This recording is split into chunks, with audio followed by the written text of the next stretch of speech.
ఖచ్చితంగా ప్రతి ఒక్కళ్ళు ఒప్పుకొని తీరాలి. రేవంత్ రెడ్డి మగాడండి. రేవంత్ రెడ్డి ఖచ్చితంగా ఓటర్ నాడి ప్రకారం చూస్తే యాజ్ ఎ కామన్ పీపుల్ అందరి దృష్టిలో ఎవడో లేపగలిగాడు కాళేశ్వరం గురించి. ఈరోజు దమ్ముందా ఎవరికన్నా కేసీఆర్ ఫ్యామిలీని టచ్ చేయడానికి? 10 ఏళ్ల పాటు దున్నిన తర్వాత లేదు, దున్నలేదు, వాడుకుండ్రు మిమ్మల్ని.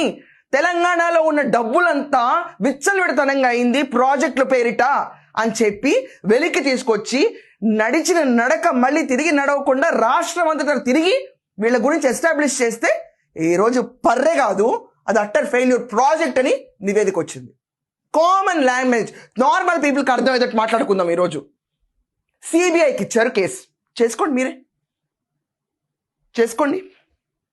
ఇదంతా జరుగుతుంటే పర్రే కబుర్లు చెప్తారా కూర్చుని? రాష్ట్రంలో ఎవరిని మభ్యపెడదామని? ఎవరి డబ్బు ఇది? ప్రజల డబ్బు. ప్రజల డబ్బుని పర్రెల కోసం వాడిన ప్రభుత్వం అది కాదా? రిషికొండ ప్యాలెస్ ఎట్లా నడిచిందో ఇక్కడ చూస్తే కాళేశ్వరం ప్రాజెక్ట్ కూడా అట్లానే ఉంది. ఇంతకంటే ఏమైనా బెటర్గా ఉన్నాయా?